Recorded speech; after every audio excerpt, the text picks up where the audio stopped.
Some people have asked just to get some head knowledge. और कई लोगों ने इस प्रकार से प्रश्न पूछा है कि उनको अपनी बुद्धि को बढ़ाने के लिए। Yeah, some people have asked the question so that they may grow spiritually.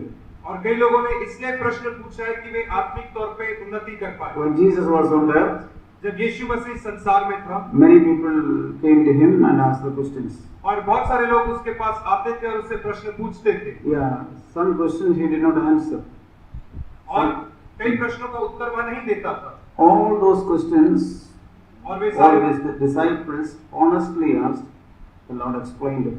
और वे सारे प्रश्नों का उत्तर जिन्हें लोगों ने ईमानदारी के साथ पूछा, परमेश्वर ने उन सब का उत्तर दिया। Pharisees also asked questions to Jesus Christ. और फरीसियों ने भी यीशु मसीह से प्रश्न पूछे To catch him. और उसे फंसाने के लिए। But he did not answer some of the questions. When some of the questions were answered, they were, pierced into their heart. They condemned themselves in their heart. They were condemned in their own heart. और कई सारे प्रश्नों का तो उसने उत्तर नहीं दिया, परंतु जिन प्रश्नों का उसने उत्तर दिया, उन प्रश्नों के उत्तर के माध्यम से वे लोग अपने हृदय में दोषी ठहराए गए। So whenever we come to the presence of the Lord asking question, we must have an honest heart और इसलिए to understand. जब कभी हम प्रभु की उपस्थिति में किसी प्रश्न का उत्तर पाने के लिए आते हैं, तो हमारे पास एक ईमानदार हृदय होना चाहिए। God answers all the honest questions. और परमेश्वर सारे ईमानदार प्रश्नों का आदर सम्मान करता है। So please be in the spirit of prayer that brothers may answer the questions. और इसलिए आप प्रार्थना की आत्मा में रहें कि भाई लोग आपके प्रश्नों का उत्तर दे सकें। Yeah, there is a question in English. How we can know God's calling, or we can manage job and ministry together. और हम परमेश्वर की बुलाहट को कैसे जाने और हम कार्य और सेवकाई में कैसे संतुलन बनाए रखें, यह एक प्रश्न आया है।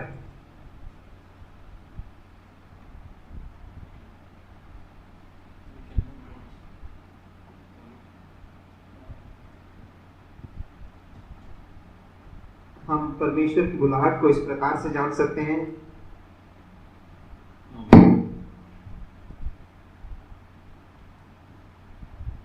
என்னுடைய வாழ்க்கையிலிருந்து இதை சொல்லணும், இதை சொல்ல முடியல। मैं मेरे जीवन से मैं बता सकता हूँ। நான் என்னுடைய 21வது வயதில் நான் காட்ஸ்னுடைய காலிங்கை நான் 21வது வயதிலே தேவனுடைய அழைப்பை நான் அறிந்து கொண்டேன்। मैं 21वें वर्ष के आयु में मैंने परमेश्वर के बुलाहट को मेरे जीवन में मैंने देखा। ஒரு செக்குலர் ஜாப்லேயே நான் இருந்தேன், டீச்சிங் போஸ்ட்லேயே நான் இருந்தேன்। तब मैं एक शिक्षक करके काम कर रहा था। அந்த நாள் முதற்கொண்டு இந்த நாள் என்னுடைய ரிட்டையர்மெண்ட் வரைக்கும் ஜாப் மினிஸ்ட்ரி ரெண்டு சேர்ந்து தான் இருந்தது। और उस दिन से आज तक मैं काम और सेवकाई दोनों एक साथ ही मैं कर रहा हूँ। தேவன் எனக்கு தெளிவாய் அந்த நாட்களில் பேசினார்। उन दिनों में परमेश्वर ने मेरे साथ स्पष्ट रीति से बात किया। அதாவது மினிஸ்ட்ரி செய்யறதுனால सेवकाई करने के कारण என்னுடைய ஃபேமிலியை ஒரு காலம் மினிஸ்ட்ரி டிபெண்டா இருக்க கூடாது। மணி मेरा जो परिवार है वह पैसे के लिए कभी भी सेवकाई पर आश्रित नहीं रहेगा। God's perfect will, परमेश्वर का जो सिद्ध इच्छा है, நெற்றி வேர்வை நிலத்தில் விழணும், வேர்வை சற்றி हमारे पसीने से ही हमें खाना खाना है। நான் உழைச்சு தான் நான் சாப்பிடணும், हम प्रयास करके ही हमें खाना है। என்னுடைய மனைவி பிள்ளைகளை, मेरे पत्नी और मेरे बच्चे என்னுடைய சம்பாத்தியத்தினால தான் நான் போஷிக்கணும்। मेरे जो प्रयत्न के द्वारा ही मुझे उनको खिलाना है। இன்னைக்கு நிறைய வெளியே இன்னைக்கு மினிஸ்ட்ரிஸ் எல்லாம் अभी बहुत सारे मिनिस्ट्रीज वहाँ यहाँ चल रहा है। அவங்களுடைய ஏர்னிங்க்கு, அவங்களுடைய மணிக்கு சர்ச்சை டிபெண்ட் பண்ணிருக்காங்க। उनका जो खाने पीने के लिए, उनके जरूरतों के लिए चर्च में ही वे आश्रित रहते हैं। அப்படி ஒரு காலம் நாம் அப்போஸ்தலரோட நடவடிக்கைகள் அப்படி நாம் பார்க்கிறது இல்லை। हम इस प्रकार से प्रेरितों के काम के समय, उनके समय पर ऐसा हम कहीं नहीं देखते। அப்போஸ்தலனாகிய பவுல் கூடார தொழில் செய்தார்। पौलुस जो थे वह भी तंबू बनाकर वह अपना जीवन बिताते थे। அவர் தேவனுடைய மினிஸ்ட்ரி செய்தார். वह परमेश्वर का सेवकाई भी किया उन्होंने। ஒருவருடைய பணத்தையோ வெள்ளியோ பொன்னையோ வஸ்திரத்தையோ அவர் இச்சிக்கவில்லை. उन्होंने कभी भी दूसरों का सोना चांदी उनका कपड़े वह कभी वह चाहे नहीं। 2000 வருஷத்துக்கு முன்னதாகவே பவுலுடைய மினிஸ்ட்ரி நமக்கு எக்ஸாம்பிளா இருக்குமானால் 2000 साल पहले ही पौलुस का जीवन अगर हमारे लिए एक उदाहरण स्वरूप है तो இந்த நாட்கள் மிக முக்கியம். आज के दिन में और भी जरूरी है। வெளியில தேவனுடைய நாமம் வெகுவாய் தூஷிக்கப்பட்டு கொண்டிருக்கிறது. प्रभु का नाम बाहर इस प्रकार से जीवन के कारण दूषित हो रहा है। தேவன் மெய்யாகவே நம்மை இந்த ஊழியத்துக்கு அழைத்திருப்பாரானால் अगर सही रीति से परमेश्वर ने आपको उस सेवकाई के लिए बुलाया है, நாம் ஒரு செக்குலர் ஜாப்ல இருந்து கொண்டே हम अपने एक सेकुलर जॉब में ही रहते हुए, एक बिजनेस இருந்தா கூட இருக்கலாம், शायद वो बिजनेस भी हो सकता है, நாம் டிபெண்டன்ட்டா இருக்க கூடாது. हम किसी के ऊपर आश्रित नहीं रहेंगे। என்னோட ஏர்னிங்கை நான் பார்த்துக்கணும். मुझे मेरी जो जरूरत है वह मुझे ही कमाना है। தேவனுடைய அழைப்பு இருக்குமானால் நாம் மினிஸ்ட்ரி செய்ய முடியாது. अगर प्रभु ने इस प्रकार से आपको बुलाहट से बुलाया है तो जरूर प्रभु दोनों में मदद करेगा। பரிசுத்த ஆவியானவர் நமக்கு அந்த மேனேஜ்மென்ட் கரெக்ட்டா டைம் செட் பண்ணி கொடுப்பார். और पवित्र आत्मा हमें वो सब कुछ समय का अरेंजमेंट सब हमें सिखाएगा कैसे करना है करके। இந்த நாட்கள்ல தான் God's will. यही परमेश्वर का हित है इन दिनों में। Next question: can ladies do job if family require financial help?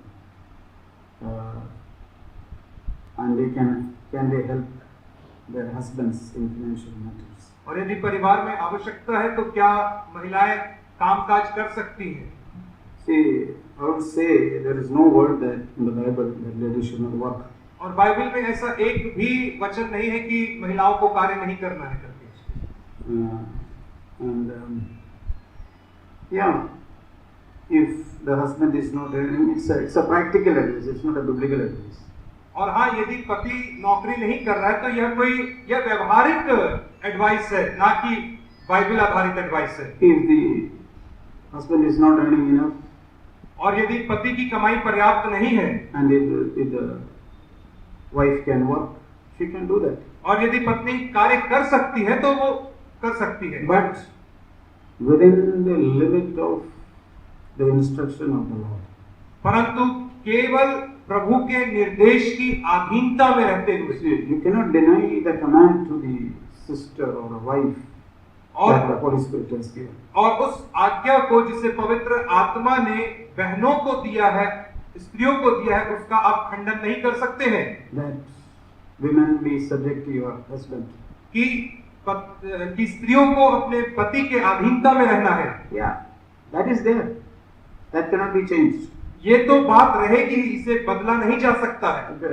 Some people when they began to work, they say, okay, now we are equal, we are working, and we cannot do that. You have to do this. Arguments stop. और That should not be there. कई बार ऐसा होता है कि जब वे काम करने लगती हैं तो वे सोचती कि हम भी बराबर हैं, और अपने पति से कहती नहीं मैं ऐसा नहीं करूंगी, मैं ऐसा नहीं करूंगी। नहीं, ऐसा वाद विवाद नहीं होना चाहिए। That is wrong. यह गलत है। So there is nothing wrong if husband is not earning enough that sister should work on it. और इसमें कोई भी गलत बात नहीं है। यदि पति की कमाई पर्याप्त नहीं है तो बहन भी जाकर के नौकरी करे। So, how to get rid of lustful thoughts? और अभिलाषा भरे विचारों से कैसे स्वतंत्रता पाई जा सकती है? நம்முடைய சிந்தை வாழ்க்கை பரிசுத்தங்கிறது ரொம்ப முக்கியம். हमारे सोचने के जीवन में, सोच विचार के जीवन में एक शुद्धता बहुत ही महत्वपूर्ण है। அப்படிப்பட்ட தாட்ஸ்க்கு இடம் கொடுக்காதபடிக்கு நாம் நம்மை என்கேஜ் பண்ணிக்கணும்.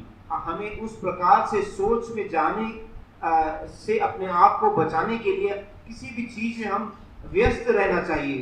நாம் ஐடில் மைண்டா இருக்கக்கூடாது. हम ऐसे ही बेकार में समय व्यर्थ नहीं करना चाहिए या बर्बाद नहीं करना चाहिए। பிலிப்பியன்ஸ் 4:8 ல இப்படி நாம் வாசிக்கிறோம். फिलिपियों की पत्री 4:8 में इस प्रकार लिखा है, நாம் எவைகளை சிந்திக்க வேண்டும் அப்படின்றது, हमें किन चीजों पर ध्यान देना चाहिए करके, அவைகளை நாம் சிந்திக்கிறது பொழுது उनके ऊपर आप सोचिए करके वहां लिखा है। இப்படிப்பட்ட தாட்ஸ்க்கு நமக்கு இடம் இல்லை. तब ऐसे विचार, बुरे विचार हमारे जीवन के लिए जगह नहीं रहेगा। நம்ம வேதத்துல நம்ம engage பண்ணி வச்சோம்னா अगर हम पवित्र शास्त्र में पढ़ने में समय बिता रहे हैं, நம்மளுடைய worldly secular jobsல हमारे जो काम के जगह पे हम समय बिता रहे हैं, சர்ச்சில் உள்ள பிரதர்ஸோட ஃபெலோஷிப்ல चर्च के भाइयों के साथ संगति में समय बिता रहे हैं ஆவிக்குரிய செய்திகளை கேட்பதுல और अच्छे आत्मिक संदेशों को सुनने में, சோ இப்படி பாசிட்டிவா என்னென்னலாம் நம்ம செய்ய முடியுமோ ऐसे जो अच्छी चीजें, पॉजिटिव चीजें हैं वो अगर हम कर सकते हैं, நம்ம ஐடியலா வச்சுக்காம हम अपने आप को ऐसे आइडल करके ना छोड़ें, அப்படி இருக்கும் பொழுது நாம் व्यर्थ ना समय बर्बाद करें, சிந்தையை நாம் காத்துக்கொள்ளலாம். तब हमारे सोच को हम ऐसे पकड़ के रख सकते हैं. ஃபார் எக்ஸாம்பிள் நம்மளுடைய பார்வையில நாம் ரொம்ப கேர்ஃபுல்லா இருக்கணும். हम एक चीज ध्यान रखें कि हमारे आंखों से देखने में हमें बहुत जागरूक रहना चाहिए. लस्टफुल लुक्स நமக்கு இருக்குமானால் एक इच्छा भरी आंख हमारे पास रहा तो அதை நம்ம அவாய்ட் பண்ணணும். நம்ம तो वह हमें तुरंत हटाना है. நான் லஸ்ட்ஃபுல் லுக்ஸ்ல இருந்து நான் டர்ன் பண்ணிட்டேன் அப்படினா अगर मैं उस प्रकार से गंदे देखने से मेरे मन को हटा दिया, आंखों को हटा दिया, அதுக்கு நான் தாட்க்கு இடம் கொடுக்க வேண்டிய அவசியம் இல்லை. तब मेरे सोच में ऐसे विचार आने से मैं रोक सकता हूँ. फॉर एग्जांपल उदाहरण के लिए நான் प्रैक्टिकल ஒரு காரியம் சொல்ல விரும்புறேன். एक प्रायोगिक रीति में एक चीज बताना चाहता हूँ. इंटरनेट பார்க்கறோம். हम इंटरनेट देखते हैं. இந்த நாட்களில் நாம் எல்லாரும் इंटरनेट யூஸ் பண்றோம். अभी हम सभी लोग इंटरनेट का उपयोग करते हैं. यूट्यूबல போறோம். यूट्यूब में जाते हैं. நிறைய உள்ளர காரியங்கள்லாம் வருது. ऐसे कई चीजें उसमें आती रहती हैं. मेनी पोर्नो साइट्सலாம் இருக்கு. ऐसे कई पोर्नो साइट है, अश्लील चित्रों का साइट. நிறைய एडवर्टाइजमेंट्स வருது. ऐसे कई एडवर्टाइजमेंट आते हैं. ट्रेलर्स வருது. बहुत सारे ट्रेलर आते हैं, मूवी के ट्रेलर 1 मिनटலாம் வருது. वो 1 मिनट के लिए आता है. நிறைய एडवर्टाइजमेंट्सலாம் வருது. ऐसे कई एडवर्टाइजमेंट आते हैं. அப்படிப்பட்ட சூழ்நிலையில எல்லாம் ऐसे सारे समयों पर நாம் நம்மளுடைய கண்களை விளக்கணும். तो उन सभी समय पर हमारे आंखों को ऐसे टेढ़ा करना है. கண்கள் நமக்கு ஒரு அக்கினி இருக்குல நமக்கு.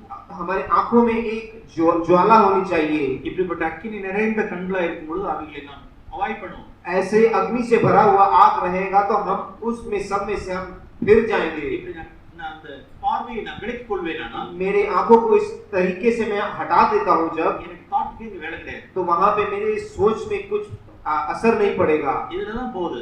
इसी के द्वारा ही अंदर जाता है. இந்த சிந்தைக்குள்ள போறணும் முதல்ல பார்வைக்குள்ள தான் போகுது.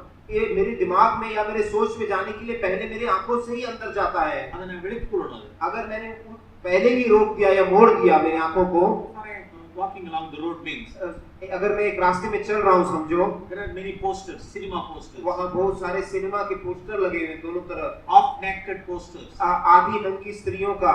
அதை நான் கண்களை திருப்பிடணும். तो मुझे तुरंत वहाँ से मेरी आंखों को हटाना है. இப்படிலாம் நான் வெளியே காத்து கொள்ளும் பொழுது इस रीति से जब मैं अपने आप को हटाता हूँ, बचाता हूँ, நீ சிந்தைக்கு வேலை கிடையாது. तब मेरे सोच में कोई असर नहीं पड़ेगा. இப்படிதான் நம்ம பரிசுத்த ஆவியின் வல்லமையினால் நாம் காத்துக்கொள்ளணும். ऐसे ही हम पवित्र आत्मा के बल के द्वारा हम अपने आप को संरक्षण कर सकते हैं. I want to give one practical advice which Brother Zatwanan used to give. और मैं आपको एक ऐसे व्यवहारिक एडवाइस बताना चाहता हूँ, सलाह जिसे भाई साहब पुनन बताते हैं. One was what Brother said, we have to avoid. और एक बात जो भाई ने कहा कि हमें उन चीजों से दूर रहना है. Other thing is our mind is like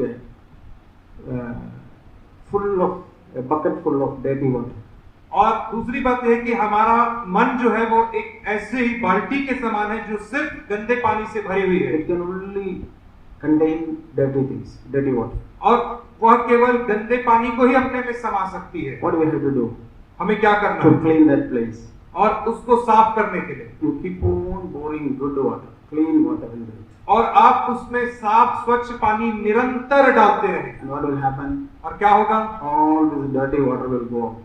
धीरे धीरे करके यह सारा गंदा पानी बह जाएगा. And finally your bucket will be full of clean water.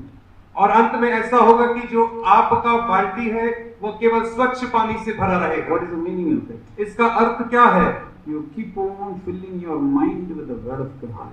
आप अपने मन को निरंतर परमेश्वर के वचन से भरते रहें. You give more and more interest in the word of God, doing good things. और आप ज्यादा से ज्यादा परमेश्वर के वचन पे दिलचस्पी और ध्यान लगाएं, एक अच्छे कार्य को करते And हैं. you will see after some time in your dream also the word of God will be coming. और कुछ समय के पश्चात आप देखेंगे कि आपके स्वप्न में भी परमेश्वर का वचन ही आएगा. See what David said. और David. दाऊद ने क्या कहा? I have treasured up your word in my heart so that I may not sin against you. मैंने तेरे वचन को अपने हृदय में रख छोड़ा है कि तेरे विरोध में पाप ना करूं। Okay, next question here. अगला प्रश्न, How to get the assurance that your sins have been forgiven? Because some of my past sin that I have done keeps hunting me, and I am being constantly reminded of them.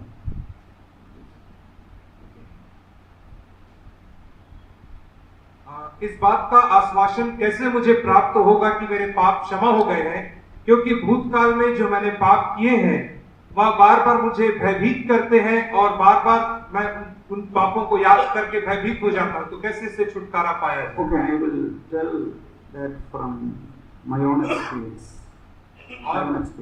मैं इसका उत्तर आपको अपने स्वयं के अनुभव से बताऊंगा। Yeah, I was a born again believer for many years. और अनेक वर्षों से मैं एक नया जन्म पाया हुआ विश्वासी था। I was born and brought up in a Christian family. और एक मसीही परिवार में मेरा जन्म हुआ था और पालन पोषण हुआ था। But I was fully sinful inwardly. लेकिन मैं अंदर से पाप से भरा हुआ था। And one day, और एक दिन the Lord had mercy upon me. परमेश्वर ने मुझ पर अनुग्रह किया And He spoke to my heart. और उसने मेरे हृदय से बातचीत किया। And that day I began to break in my heart. और उस दिन मैं अपने हृदय में टूटने लगा। And I confessed all my sin. और मैंने अपने तमाम पापों को उसके सामने अंगीकार किया। I confessed all my sin not by my own, but by the inspiration of the Holy Spirit. और मैंने Holy Spirit convicted the sin. और मैंने अपने तमाम पापों का अंगीकार अपने आप से नहीं, परंतु जब पवित्र आत्मा ने मुझे उन पापों के लिए कायल किया तभी मैंने उन तमाम पापों का अंगीकार किया। That is the work of the Holy Spirit. और यही तो पवित्र आत्मा का कार्य है। He convicts us of our sin. वह हमारे पापों के लिए हमें कायल करता है। Then I confess my sin. और तब मैं अपने पापों का अंगीकार करता हूँ। I confess. मैं उसको स्वीकार करता हूँ। And the Lord has forgiven me. कि परमेश्वर ने मुझे क्षमा कर दिया है। When we confess our sin, He is just and righteous to cleanse us from all unrighteousness. और जब हम अपने पापों का अंगीकार करते हैं, उन्हें मानते हैं, तो वो हमारे पापों को क्षमा करने में और हमें सब अधर्म से शुद्ध करने में विश्वास योग्य और धर्मी है। I am not saying many people confess their sin just now I am a sinner. और मैं ऐसा नहीं कह रहा जैसे बहुत सारे लोग अपने पाप का अंगीकार करते हैं कि मैं पापी हूँ, ऐसा नहीं। Many people have confessed as a lump sum confession. और बहुत सारे लोगों ने जो अपने पाप का अंगीकार किया ना, उसे मोटे-मोटे तौर पे अंगीकार किया है। Yeah, I confess my sin. कि मैं अपने पापों का अंगीकार करता हूँ। Somebody preached and you said I am a sinner and I confess it. और किसी ने प्रचार किया और आपको लगा कि आप पापी हैं, तो आपने कहा कि मैं पापी हूँ, अपने पाप को मानता हूँ। I remember of an illustration one brother said. और मुझे एक उदाहरण याद आता है जिसे एक भाई ने कहा था। Here we have dhobis. यहाँ हमारे पास धोबी होते हैं। North India especially there are many places. और उत्तर भारत में तो विशेष करके अनेक जगहों पे आपको धोबी मिल जाते We हैं। will give all our dirty clothes bundled up in a bundle. तो हम जो हमारे गंदे कपड़े होते हैं उन्हें एक चादर में बांध करके उस धोबी को देते हैं। Okay, this dhobi he takes it and he go to the river and he wash it just like that within the bundle. And bring it. और वो धोबी क्या करता है कि उसी जो चादर में बंधे हुए गंदे कपड़े हैं उसे लेकर के जाता है, नदी के पास जाता है, वैसे ही नदी में डुबाता है, धोता और वैसे ही बंधे में उसको ले आता है। Will you accept it? तो क्या आप उसे ग्रहण करेंगे? He will say I washed it. तो धोबी तो कहेगा मैंने तो कपड़े धो दिए हैं। What he will say? आप उससे क्या कहोगे? Take one by one and wash it and dry it and iron it and bring it. आप उससे कहोगे तू एक एक कपड़े को निकाल, एक एक करके धो, उसे सुखा, उसे इस्त्री कर और फिर लेकर के आ। That's the way we have to confess. और इसी रीति से हमें अपने पापों को अंगीकार करना है। When the Holy Spirit convicts us of our sin, जब we have to name it and confess it. जब पवित्र आत्मा हमें हमारे पापों के लिए कायल करता है, तो हमें उन पापों को उसके सामने कह करके उन्हें अंगीकार करना है। See Zacchaeus, how he confessed his sin. और देखिए जक्कई ने कैसे अपने पापों को अंगीकार I किया। have cheated, I have defrauded. और उसने कहा कि मैंने चोरी किया है, मैंने धोखा दिया है। He knew what he has done. और उसे मालूम था कि उसने क्या किया है। And the Lord has forgiven them. और परमेश्वर ने उन्हें क्षमा किया। So I know when I confess my sin like that, और मैं जानता हूँ कि जब मैं अपने पापों को इस रीति से अंगीकार करता हूँ, I have No condemnation after that, I tell you, very frankly speaking. और मैं स्पष्ट तौर पे आपसे कहना चाहता हूँ कि उसके बाद मुझे कोई भी दोष भावना नहीं रहती है। It doesn't matter that I did not remember my sin afterwards. और इससे कोई अर्थ नहीं बैठता कि चाहे वो मुझे याद आए या ना आए। Yeah, memory is something which we cannot never delete it. और हमारी जो स्मरण शक्ति वो एक ऐसी चीज है जिसे हम कभी डिलीट नहीं कर It's सकते। like a scar on my hand. और एक Sometime there was a wound, but there is a scar now, but it has got no pain. और ये ठीक वैसा ही है जैसे मेरे हाथ में एक बार घाव हो गया और उस घाव की वजह से अब एक दाग लग गया है। Whenever I see this scar, oh, I remember this was the wound on that day. और इस घाव में इस दाग में कोई दर्द नहीं, परंतु जब कभी मैं इसे देखता हूँ तो मुझे याद आता है कि हाँ एक बार घाव लगा था। That's all. उतना ही। So memory is like that. इसलिए जो हमारी मेमोरी है, स्मरण शक्ति वो ऐसी ही है। That does not mean that God has not healed you. उसका अर्थ यह नहीं कि परमेश्वर ने आपको चंगाई नहीं He दिया। has forgiven you. उसने आपको क्षमा कर दिया And है। you must have assurance in the word of God. और आपको परमेश्वर के वचन में आश्वासन होना चाहिए। What God said, that is true. Let all the men be liars. और जो परमेश्वर कहता है वही सत्य है, बाकी सारे मनुष्य झूठे ठहरे। And God said is true. If you confess your sin, He will forgive you. और परमेश्वर जो कहता है वही सत्य है। उसने कहा कि यदि तुम अपने पापों को स्वीकार करोगे तो मैं तुम्हें क्षमा करूंगा। He will cleanse us. और वो हमें शुद्ध करेगा। He is faithful in that. और वो इस कार्य को करने में विश्वास योग्य है। So Satan will come and say, no, your sin is not forgiven. और हाँ, शैतान आकर कैसा कह सकता है कि तेरे पाप क्षमा नहीं हुए हैं। You have to turn to him and say, you are a liar. और आपको उससे कहना है कि यहाँ से तू दूर हो जाए क्योंकि तू एक झूठा मनुष्य है। My Father is faithful. My Lord is faithful. और मेरा पिता विश्वास योग्य है, मेरा प्रभु विश्वास योग्य That's है। how we can overcome. That's why Bible says in Revelation chapter 12, और they overcame him by word of the testimony of their mouth and by the blood of Jesus Christ. और प्रकाशित वाक्य 12 अध्याय में कहता है वे लोग मेमने के लहू के द्वारा और अपने गवाही के वचन के द्वारा उसके ऊपर जयवंत हुए। Here, verse 11. They overcame him because of the blood of the Lamb and because of the word of their testimony. प्रकाशित वाक्य 12 के 11 में लिखता है वे मेमने के लहू के कारण और अपनी गवाही के वचन के कारण उस पर जयवंत हुए। When Satan come to accuse again, oh, you are a sinner, your sin has not been forgiven. और जब You have to शैतान confess. I am cleansed by the blood of Jesus Christ. और जब शैतान हम पर इस बात का दोष लगाने आता है कि तू पापी है, तो हमें उससे बताना है कि हमने उस पापों को अंगीकार कर हम उसके लहू से धुल गए। Okay, whosoever it may be, when next time that thought is hunting you, you say like this. और आप जो भी हो, आप अगली बार यदि आपको ऐसे विचार डराते हैं तो आप इस रीति से कहें। And you will see after some time you will be free. और आप देखेंगे कि कुछ समय के बाद आप स्वतंत्र हो जाएंगे। When I see a brother who is more gifted and talented than me, I have a feeling of jealousy. How to get rid of that jealousy? जब मैं एक भाई को देखता हूं जो मेरे से ज्यादा जिसके पास गुण है या टैलेंट है, तो मेरे अंदर एक जलन और ईर्ष्या की भावना आती, तो इससे कैसे छुटकारा पाया जा सकता है? D.L. Moody D.L. Moody जो भाई थे, ஓவர்கமிங் லைஃப் என்ற ஒரு புக்ல எழுதிப்பார். उन्होंने जयवंत जीवन ऐसे एक किताब में इस प्रकार से लिखा है, தீமையை நன்மையானதா விடணும். बुराई को अच्छाई से ही हम जीत सकते हैं. எந்த தீமையையும் we should overcome the evil by good. कोई भी बुराई उस पर जय पाना है तो उसको अच्छाई से ही हम जीत सकते हैं. The jealousy-ங்கிற evil ये जो ईर्ष्या का जो हृदय है, நன்மையினாலதான் ஜெயிக்க முடியும். उसको अच्छाई के द्वारा ही हम जीत सकते हैं. இதை நான் பிராக்டிஸ் பண்ணிருக்கேன். यह मैंने मेरे जीवन में अनुभव किया है, प्रैक्टिस करता हूँ. என்னோட பிள்ளைகளிடத்துல சொல்லி கொடுத்துருக்கேன். मैंने मेरे बच्चों को भी बताया है. ஒரு சின்ன ஒரு எக்ஸாம்பிள், एक छोटा उदाहरण मैं देना चाहता हूँ.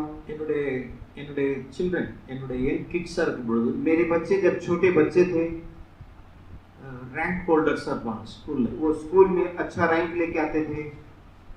அந்த நான் பிள்ளைகள் படிச்ச ஸ்கூல்ல first rank, second rank, third rank உள்ளவங்களுக்கு இங்க ஒரு பேட்ச் ஒன்று கொடுத்து விட்டுருவோம். जो फर्स्ट रैंक, सेकंड रैंक और थर्ड रैंक है, उनको एक बैच लग के मिलता है यहाँ पे. எவ்ரி மந்த் அந்த பிள்ளைகளுக்கு ஒரு போட்டி இருக்கும். அந்த ஃபர்ஸ்ட் ரேங்க் బ్యాక్స్ అప్డేట్ తక్కువ వచ్చుకుని ఉంటాయి. और हर बार उनके बीच में एक ऐसे झगड़ा जैसे रहता था कि कौन वो रैंक लेके आएगा ताकि उसके यहाँ पे छाती पे वो लग जाएगा. என்னுடைய ஒரு பையனுக்கும் இன்னொரு அந்த அவன் படிக்கிற ஒரு சின்ன 4th स्टैंडर्ड 3rd स्टैंडर्ड ले और तीसरे या चौथे क्लास में जब मेरे लड़का पढ़ रहा था तो उसके साथ में एक दूसरा लड़का भी था. அவனுக்கு இன்னொரு கேர்ளுக்கும் ஒரு போட்டி இருக்கும். और वह और उसके एक लड़की थी, उसके बीच में हमेशा इस रीति का एक वाद विवाद रहता था या कौन बनेगा ये फर्स्ट सेकंड. ஒரு மாதம் வந்து அந்த ஃபர்ஸ்ட் ரேங்கோ செகண்ட் ரேங்கோ அதனுடைய இது 3rd ரேங்க் போயிட்டான். और एक बार क्या हुआ, वो फर्स्ट रैंक से सेकंड रैंक से थर्ड रैंक में आ गया मेरा लड़का. அந்த கேர்ள் வந்து செகண்ட் 3rd ரேங்க்ல இருந்து ஃபர்ஸ்ட் கேர்ள் ரேங்க் வந்து. और वो जो लड़की थी वो तीसरे रैंक से पहले रैंक में आ गई. அப்ப அந்த பிள்ளைகளுக்குள்ள என்ன வருது அப்படினா ஒரு jealousy ஒரு envious spirit வருது. ऐसे समय में उन बच्चों के अंदर एक ईर्ष्या का एक मन आता है. அப்ப அந்த சின்ன வயசுக்குள்ளே उस समय में ही இப்படிப்பட்ட jealousy spirit வரக்கூடாது அப்படிங்கிறதுக்காக ऐसे ईर्ष्या का स्वभाव उनमें ना आ जाए करके நான் ஒரு காரியத்தை செஞ்சேன். मैंने एक कार्य किया. ஒரு பென்சில் मैंने एक पेंसिल लिया. ₹2 पेंसिल, ₹2 का पेंसिल. நான் சொல்ற சின்ன வயசுல பிள்ளைகளுக்கு சொல்றேன். ये जब मेरे बच्चे छोटे थे उसकी बात कर रहा हूँ. Okay, tomorrow when you go to school, जब कल आप स्कूल में जाओगे, you appreciate the girl, उस लड़की को आप अप्रिशिएट कीजिए who got first rank, जिसको फर्स्ट रैंक मिला है. appreciate her, उसको आप प्रोत्साहित कीजिए. plus और in addition to that you give that pencil उसके as a अलावा gift, आप उसके अलावा वो पेंसिल आप एक गिफ्ट के तोहफे के तौर में दे दीजिए. அவங்களுக்கு ரொம்ப கஷ்டமா இருந்துச்சு. वो बहुत उनको तकलीफ का हो गया. It's become very tough to hear. वो बहुत ही कठिन हो गया मेरे बच्चों को. No, we have to do it. मैं बोला नहीं, आपको ये करना ही है. That's a way of taking cross. ये क्रूस के उठाने का एक रास्ता है. That's a way of Jesus. ये यीशु का जीवन है. That's a way of overcoming evil. ये है बुराई के ऊपर जय पाना. He went to school. वो गया स्कूल में. He appreciated her. उसने उसको प्रोत्साहित किया उस लड़की को. He gave that ₹2 pencil as a gift also. वो ₹2 का पेंसिल भी उस लड़की को दे दिया.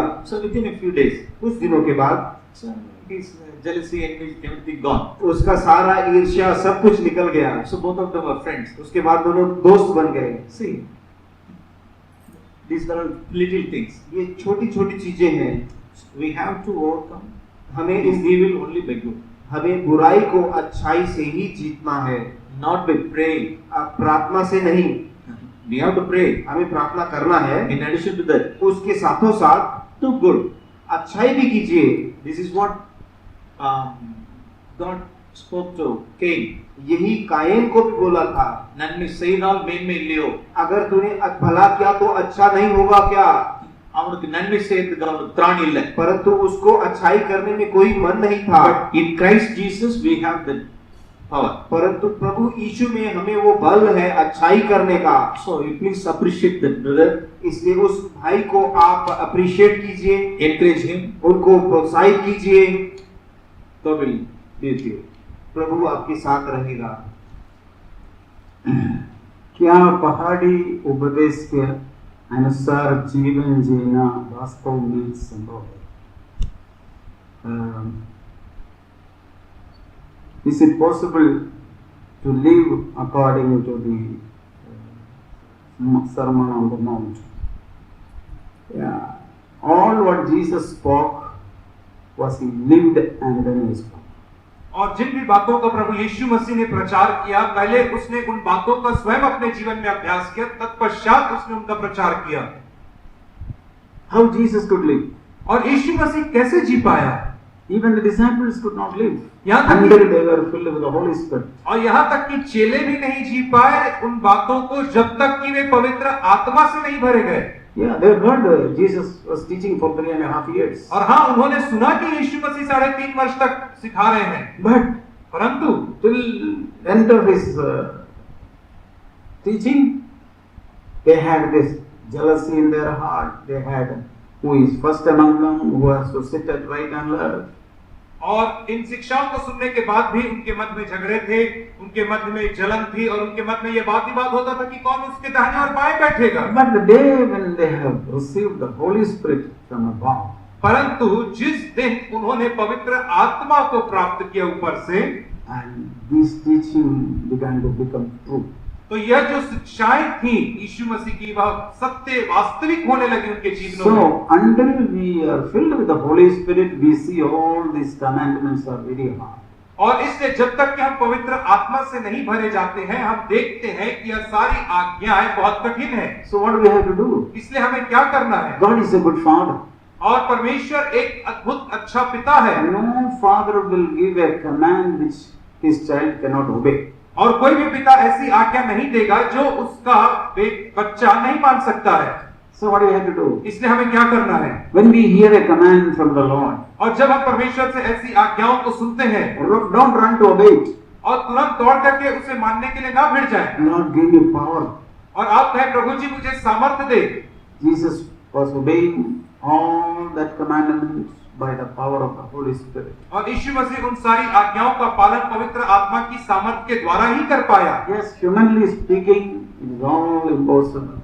और यदि मानवीय तौर पे कहा जाए तो ये सारी चीजें असंभव है। Lord doesn't want us to do anything on the basis of human power.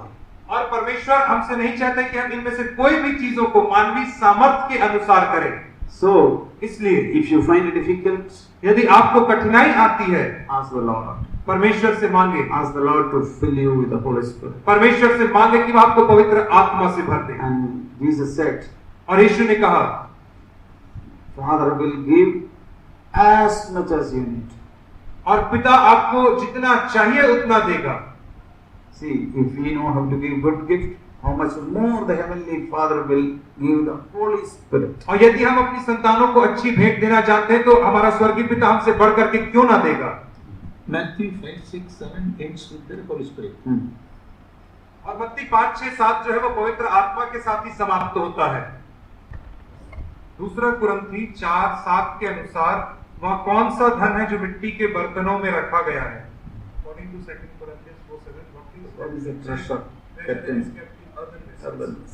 2 Corinthians 4:7. We have this treasure in earthen vessels. It is Christ-likeness is the treasure. वो जो संपत्ति है वो क्रिस्त का जीवन है या क्रिस्त के स्वरूप बनना, That eternal life, वह अनंत काल का जीवन is the treasure. वह संपत्ति है। Power of the Holy Spirit is the treasure. वह पवित्र आत्मा का बल, So these are all the treasures. ये सारे वो संपत्ति है। 2 Corinthians 4, 4:7. 2 कुरिन्थी 2 का 4 का 7. இந்த மகத்துவமுள்ள வல்லமை எங்களால் உண்டாயிராமல் இந்த பொக்கிஷத்தை மண்பாண்டங்களில் நாங்கள் பெற்றிருக்கிறோம். Yes.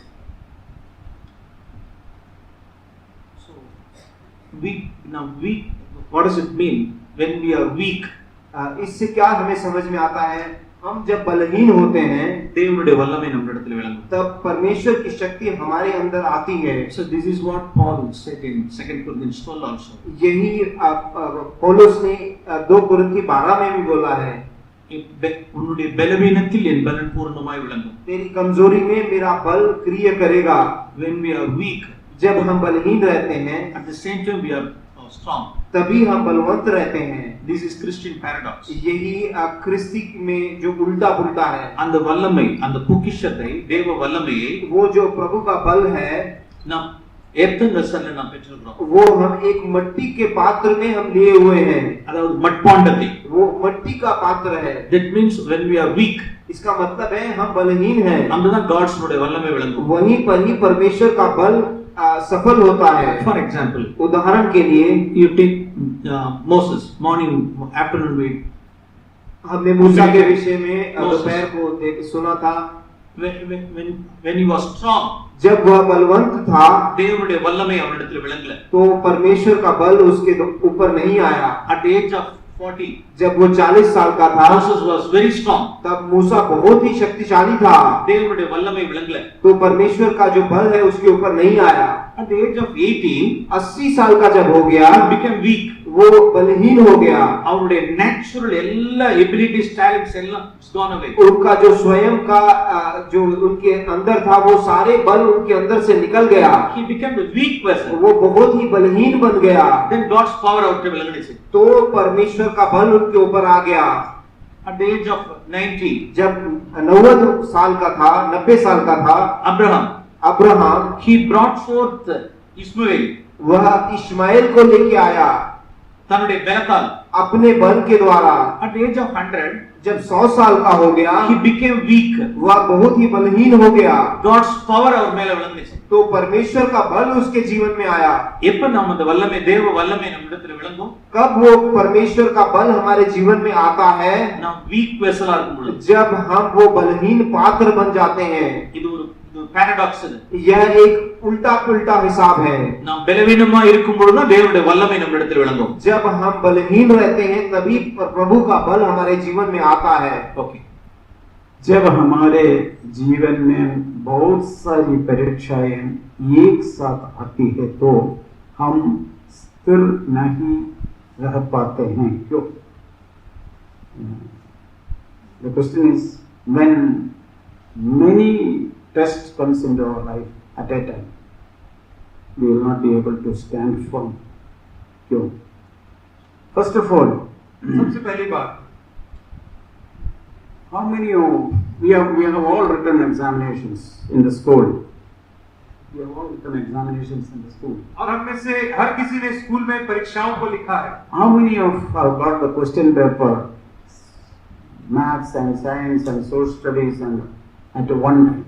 और आप में से कितने ऐसे लोग हैं जिनको एक ही बार में गणित का, विज्ञान का, सामाजिक विज्ञान का सबका प्रश्न को तो एक ही दिन में, एक ही समय में मिल गया हो?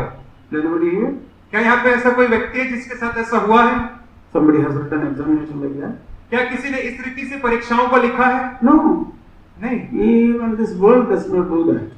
यहाँ तक कि संसार में ऐसा नहीं होता है। So we will have temptation or test at a one time, take time for one subject. That's all. और इसलिए जब कोई परीक्षा परख हमारे जीवन में आती है तो वो केवल एक ही विषय के संदर्भ में आती है। So it doesn't come at a time, all at a time. और सारी एक ही समय में नहीं आती है। Time to time it comes. समय दर समय वो आती है। So we have to believe one thing. इसलिए हमें एक चीज के ऊपर विश्वास करना है। God is faithful. He will not allow me to be tempted beyond my ability. और परमेश्वर विश्वास योग्य है, वह मुझे सामर्थ्य से बाहर परीक्षा में पढ़ने नहीं देगा। 1 Corinthians chapter 10. पहला कुरिन्थी 10 अध्याय और उसका 13 वचन। No temptation has overtaken you, but such as is common to man, and God is faithful. तुम किसी ऐसी परीक्षा में नहीं पड़े जो मनुष्य के सहने से बाहर है। परमेश्वर सच्चा है और वह तुम्हें सामर्थ्य से बाहर परीक्षा में ना पढ़ने देगा। So he will not allow us to be tempted beyond we can. और वह हमारी सामर्थ्य से बाहर हमको परीक्षा में पढ़ने नहीं देगा। God is faithful like that. परमेश्वर विश्वास योग्य है इस रीति से। So we need to believe that. और इसलिए हमें इन बातों के ऊपर विश्वास करना Yeah, है। we all have temptations, trials and tests. और हाँ, हम सबके जीवन में प्रलोभन, परीक्षाएं, कठिनाइयां आती हैं। There is no believer without any temptation and tests. और बिना किसी प्रलोभन, बिना किसी परीक्षा के कोई भी विश्वासी नहीं है। As we are growing, और जैसे हम बड़े होते हैं, maybe the subject will be a little harder. और हो सकता है कि धीरे-धीरे जो विषय है वो कठिन और कठिन होता चला जाए। And God is faithful. This is what we have to remember. और हमें इस बात को स्मरण रखना है कि परमेश्वर विश्वास योग्य है। He will strengthen you. वह आपको बल देगा। He will strengthen me to go through any paths. और किसी भी मार्ग से मुझे आगे बढ़ने के लिए वह सामर्थ प्रदान करेगा। युवावस्था में आने वाले आकर्षण से कैसे बचें? So there are many things. इसके विषय में कई चीजें हैं। First of all, we have to avoid the temptations. हम जो परीक्षाएं हैं उसमें से हमें बच के रहना है। You should not get into the state of it. उसके अंदर हमें घुसना नहीं है। நாம் எவ்வளவு விலகி கொள்ளணுமோ அவ்வளவு விலகி जितना हम उससे बच कर रह सकते हैं उतना हमारा संरक्षण है। flee from youthful lusts அப்படின்றது। बालिक youthful lust से हमें भाग के निकलना है। I want to show you a verse from Genesis 39. मैं उत्पत्ति 39 से एक वचन दिखाना चाहता हूँ। 39 उत्पत्ति 39 verse 10. उसका 10वां वचन। இங்க நான் வாசிக்கிறோம்। हम इस प्रकार से पढ़ते हैं। जोसेफ அவளுடனே சயனிக்கவும் இல்லை, அவளுடன் இருக்கவும் சம்மதிக்கவில்லை. वहां वहां उनके साथ रुका भी नहीं और ठहरा भी नहीं. அதாவது ஜோஸ் பொத்திபாருடைய மனைவி இருக்கிற இடத்திலேயே அவன் இல்லை. इसका मतलब है यूसुफ जो पोतीफार की पत्नी जहां रहती थी या जहां ठहरती थी वहां से वो दूर ही रहता था. ஃபார் எக்ஸாம்பிள் சில இடங்கள்ல, उदाहरण के लिए कुछ जगहों पर, அந்த சில இடத்திலே நம்ம இருக்க கூடாது. उस जगह पर ही हमें रुकना नहीं चाहिए. போத்திபாருடைய வைஃப் இந்த கேட்ல வரா அப்படின்னா, पोतीफार की पत्नी इस गेट से आ रही है, அவன் அந்த கேட் வழியா போயிடும். तो उस गेट से बाहर निकल जाने का. அந்த கேட்ல வர்றான்னா, वो पोतीफार की पत्नी इस गेट से आ रही है, அவன் இந்த கேட்ல போயிடும். इस गेट से बाहर निकल जाने का. மோஸ்ட் ஆஃப் தி டைம் அவன் ஓடிட்டே இருந்தான். इस रीति से वो हमेशा भागता रहता था. இதான் அவனுடைய டெய்லி நெருக்கடியா இருந்தது. यही उसके लिए हर दिन का एक परेशानी थी. இருக்கவே விரும்பல. वो वहां रुकना ही नहीं चाहता था. அப்படிதான் தப்பிச்சான். ऐसे ही अपने आप को बचाया उसने. சில சூழ்நிலைகளில் நாம் இருக்கவே கூடாது. कुछ जगहों पर हमें रहना ही नहीं चाहिए. अनबिलीवर्स இருக்கக்கூடிய இடத்துல இருக்க கூடாது. अनबिलीवर्स अविश्वासियों के बीच में हमें नहीं रहना चाहिए. நாம் ஸ்கிப் ஆயிட்டே இருக்கணும். हम वहां से दूर ही रहने का प्रयास करना चाहिए. இப்படி நாம் ஜோசப் நான் ஞாபகம் வச்சுக்கோங்க. हम इस प्रकार से यूसुफ का याद रखेंगे. हम मसीह के साथ पहले के समान प्रेम को बनाए रखने के लिए हमें अधिक से अधिक कैसे जीवन जीना चाहिए? हाँ, there are two things.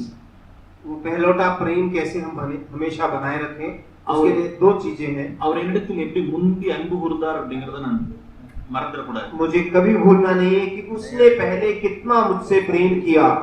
அவர் முந்தி அன்பு கூர்ந்தபடினால் நாம் அவரிடத்தில் நாம் திரும்ப அன்பு கூர்கிறோம் அப்படின்னு வாசிக்கிறோம். उसने पहले प्रेम किया, इस कारणवश हमें उस पर प्रेम करना है. இரண்டாவது, दूसरा, எனக்கு எவ்வளவு மன்னிக்கப்பட்டது, मुझे कितनी क्षमा मिली है.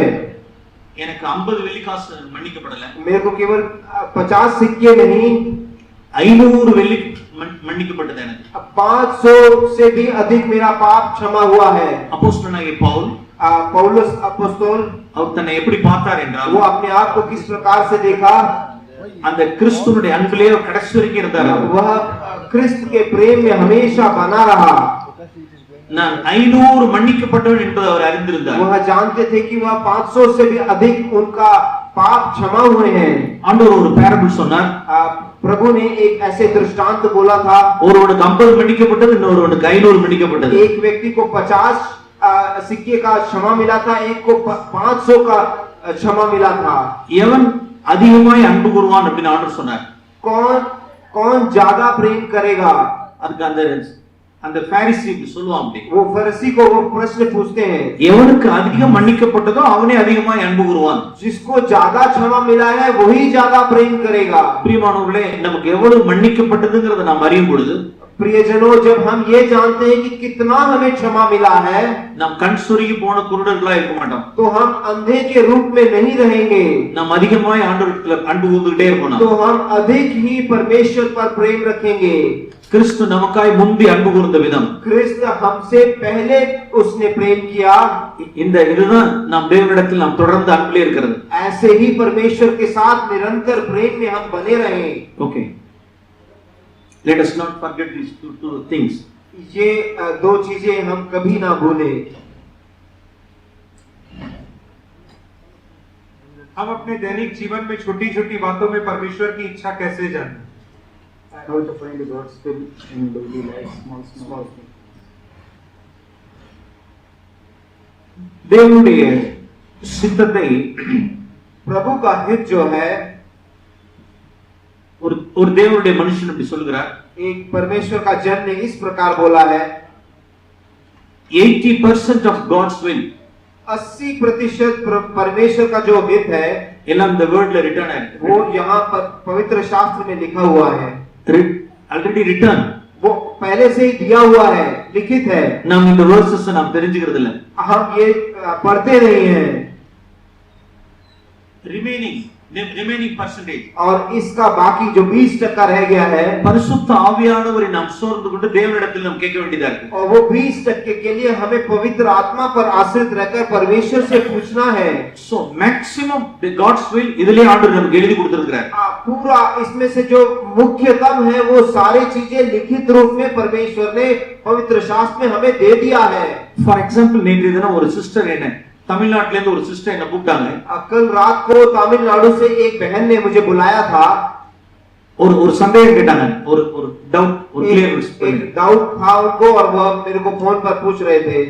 இன்னொரு கடன் எடுக்கறாங்க, ஒருவர் கடன் வாங்குறாங்க. कोई ऐसे उधारी ले रहा है, அந்த கடனுக்கு இவங்க ஷூரிட்டியா போட சொல்றாங்க. और वो बोल रहे हैं कि वहां एक श्योरिटी के रूप में आप यहाँ हस्ताक्षर कर दीजिए. இன்னொரு बिलीवर कடன் अप्लाई பண்றாங்க. एक विश्वासी है जो लोन लेने के लिए वह मांग रहा है, उधारी मांग रहा है. அதுக்கு இந்த बिलीवर है, उसके लिए ये दूसरे जो विश्वासी हैं ஷூரிட்டி கூப்பிடுறாங்க. उसको श्योरिटी के रीति में वहां साइन करने के लिए बुला रहे हैं. எனக்கு அங்க போன் அடிக்கறாங்க और वहां से वो फोन लगा रहे हैं. பிரதர், நான் இந்த மாதிரி காரியத்துல நான் ஈடுபடலாமா? ब्रदर, मैं इस प्रकार के कार्य में उनके साथ साइन करने में जुट जाऊं क्या? நேற்று இரவு कल रात को உடனே ப்ராவர்ப்ஸ்ல இருந்து ஒரு வேர்ஸ் எடுத்து காண்பிச்சேன். तो मैंने नीति वचन से एक वचन लेके उनको दिखाया. Don't be surety for others loan. ऐसे कभी भी किसी के उधारी का तू श्योरिटी मत बनना. அப்படிங்கறது நேற்று சொன்னேன். ऐसे मैंने उनको बताया. இப்ப அன்றாட डे टू डे लाइफல ऐसे हर दिन के जीवन में God's will நமக்கு தெரியல அப்படினா, हमें अगर परमेश्वर का हित नहीं मालूम है, most of the things are revealed in God's word. अब बहुत सारी चीजें तो परमेश्वर के वचन में ही दिया हुआ है. அத நாம் கவனிக்கிறது இல்ல, பார்க்கிறது இல்ல, படிக்கிறது இல்ல. हम उसको पढ़ते नहीं है, ध्यान नहीं देते हैं. So God's word, தேவனுடைய வார்த்தையில நம்ம வெளிப்பாடு God's will தெரிஞ்சுக்கொள்ள முடியும். परमेश्वर का हित परमेश्वर के वचन के द्वारा हमें मालूम पड़ता है. பரிசுத்த ஆவியினால் தேவனுடைய சித்தத்தை நாம் அறிந்து கொள்ள முடியும். पवित्र आत्मा के द्वारा भी हमें परमेश्वर का हित हमें समझ में आता है. அப்படி தேவ சித்தம் தெரிஞ்சுக்க முடியல அப்படினா, अगर ऐसे हमें परमेश्वर का हित नहीं समझ में आ रहा है, godly matured elders கிட்ட तो दैविक अच्छे परिपक्व जो प्रेरित हैं उनके पास जा सकते हैं. தேவ சித்தத்தை என்னன்னு ஆலோசனை கேட்டுக்கொள்ளலாம். और वहां जाके हम पूछ सकते हैं कि प्रभु का हित क्या है. ओके.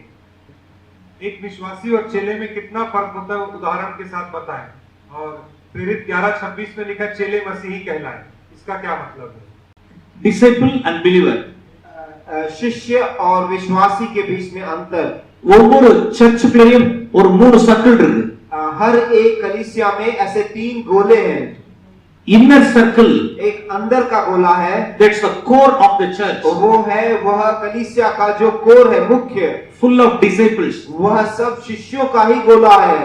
Whole hearted disciples. वो पूरी रीति से अपने आप को परमेश्वर को दिए हुए जन. Then another circle, middle circle, उसके बीच में एक बीच का गोला है, बिलीवर्स. वो है विश्वासी लोग.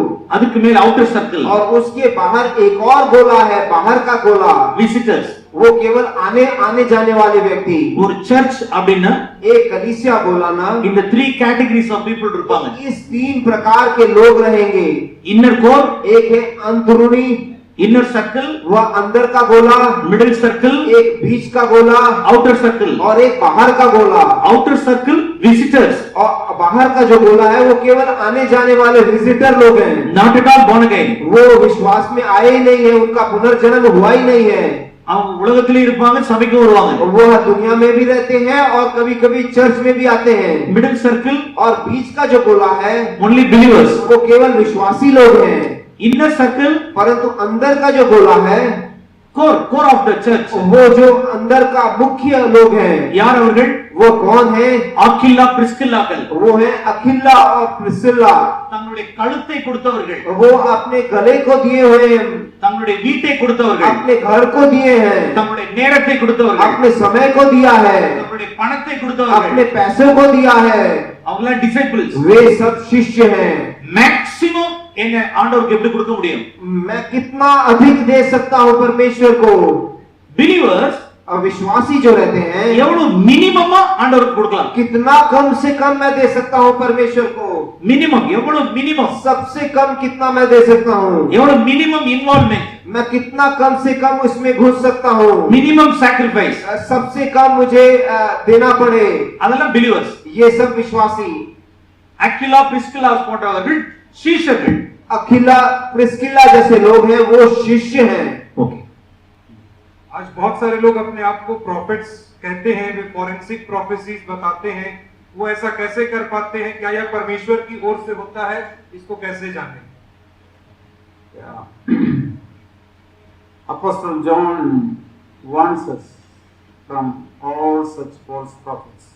और प्रेरित यूहन्ना हमें इन सारे झूठे भविष्यवक्ताओं के विषय में चेतावनी देते हैं। So again I want to tell you, we must read and understand the Bible.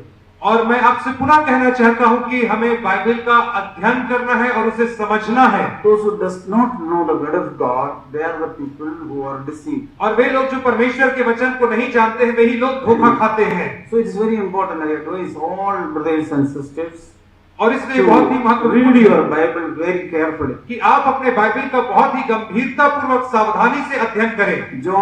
First John chapter 4 says, Beloved, do not believe every spirit, और पहला यूहन्ना 4 अध्याय कहता है कि हर एक आत्मा की प्रतीति ना करो, but test the spirit to see whether they are from God. परंतु हर एक आत्माओं को परखो कि वे परमेश्वर की ओर से हैं या नहीं Because है, many false prophets have gone out into the world.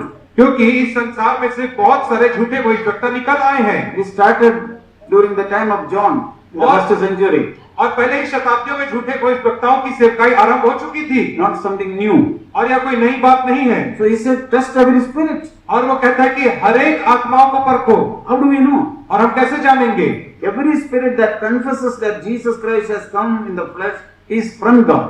और हर एक आत्मा जो इस बात को मान लेती है कि यीशु मसीह शरीर में होकर आया है वह परमेश्वर की ओर से है। What is the meaning of it? और इसका अर्थ क्या है? Jesus appeared in this flesh which we have, the same flesh. कि यीशु मसीह उसी शरीर में प्रकट हुआ जिस शरीर में आज हम हैं, And he was tempted like us in all points. और वह हर एक बातों में हमारे समान परखा गया, And he overcame all the temptation, he never sinned. और उसने हर एक प्रलोभन को ऊपर जबंत और उसने पाप नहीं किया। Okay, what do this prophet speaks about? और ये भविष्यवक्ता किसके विषय में Verse बात 5, करते they हैं? are from the world, therefore they speak as from the world. और 5 वचन में कहता है, ये पहला यूहन्ना 4 के 5 में वे संसार के हैं, इस कारण वे संसार की बातें बोलते हैं। So any people coming to you with speaking and making you lustful with the worldly things is a false prophet. और यदि कोई भी व्यक्ति आ रहा है और वो आपको संसार की बातों को लेकर के कह रहा है, संसार की बातों के प्रति अभिलाषी बना रहा है, तो वो एक झूठा भविष्यवक्ता है। Anybody provoking you to be worldly is a false prophet. और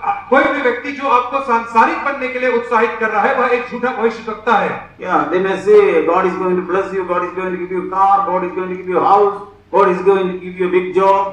और We are going traveling to foreign countries. और वे आपको ऐसा कह सकते हैं कि परमेश्वर आपको बहुत पैसा देगा, आपको गाड़ी देगा, बंगला देगा, आपको विदेश घुमाने लेकर के जाएगा। It's all false prophets. और ये सब के सब झूठे They भविष्यवक्ता are हैं। not from God. ये परमेश्वर की ओर से नहीं है। The one who is from God, he will speak the word of God to you. और वह जो परमेश्वर की ओर से है वह आपसे परमेश्वर की ही बातें कहेगा। And the world hears their word. The world listen to them. और संसार उनकी सुनता है। See, if you are a worldly person, you will listen to them. और यदि Who doesn't want money? Everybody wants money. और यदि आप एक संसारिक व्यक्ति हैं तो आप उनकी सुनेंगे, क्योंकि किसको पैसा नहीं चाहिए? हर किसी को Who पैसा doesn't want चाहिए। to have a big house? और किसको बड़ा घर नहीं चाहिए? See, these people, they know the trick. They know what the man wants. और ये लोग है ना, ये ट्रिक को जानते हैं, इनको पता है कि एक मनुष्य को क्या चाहिए होता है। If I give, what he will be attracted to me. और यदि मैं दूंगा तो वो किस बात से मेरी ओर आकर्षित होगा, वो ये जानते हैं। Such people are attracting you to themselves. और ऐसे जो लोग हैं ना, वे आपको अपनी ओर आकर्षित करते हैं। They are false prophets. ये झूठे भविष्यवक्ता A है। true prophet will never attract any people to himself. और एक जो सच्चा भविष्यवक्ता है वह लोगों को कभी भी अपनी ओर आकर्षित नहीं करेगा। They will attract people to Jesus Christ. और वह हमेशा लोगों को यीशु मसीह की ओर आकर्षित करेगा, अपनी ओर नहीं करेगा। Not around the prophet. और अपने खुद भविष्यवक्ता जो है वो अपने तरफ नहीं खींचेगा लोगों को, They will draw people to Jesus Christ. और वह लोगों को यीशु मसीह की तरफ लेकर के जाएगा। They are the true prophet. वे ही तो सच्चे भविष्यवक्ता है। So by their words, you can discern it. और By their words, by their speech. और इसलिए आप उनके वचनों के माध्यम से आप उन्हें पहचान पाओगे। मैं शादीशुदा हूं, मेरे पति मेरी कलीसिया आने का विरोध करते हैं, मुझे कहाँ संगति करनी चाहिए? क्या मुझे अपने पति के अधीन रहकर उनकी आज्ञा माननी चाहिए? Yeah, Bible says like that. और हाँ, बाइबल इस रीति से कहती है Be subject to your husband. कि आप अपने पतियों के अधीन रहो। Yeah. Even if you don't come to the church for some time. और यद्यपि आप कलीसिया नहीं आ पाओ कई समय के लिए, God will not be angry with you. तो परमेश्वर आपसे क्रोधित नहीं होगा। God who called you is faithful.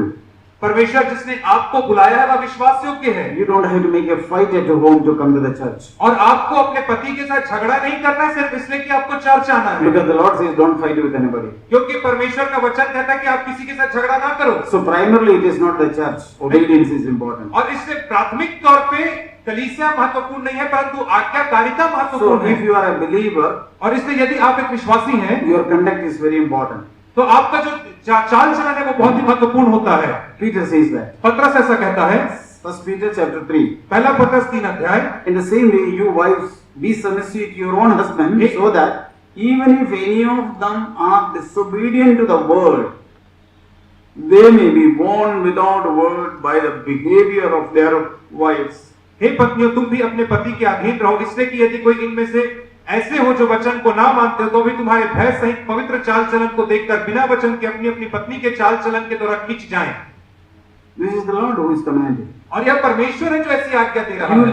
Your husband will be trained by your good behavior. और तुम्हारे अच्छे आचरण को देख करके तुम्हारा पति परिवर्तित हो जाएगा। So if your husband is not giving you permission, और इसलिए recently somebody asked this question, some sisters coming from far away. I said, if your husband is not permitting, don't let her come.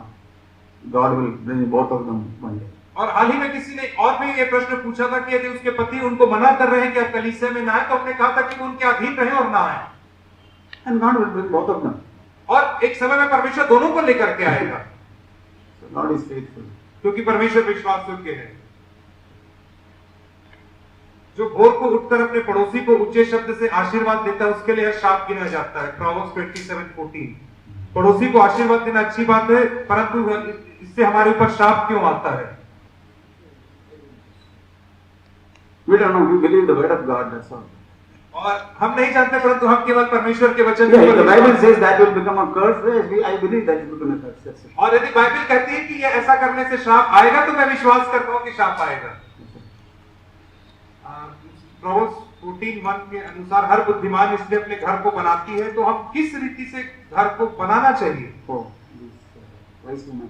हाँ, Wise but woman. how, but in what way we can build the house? Yeah.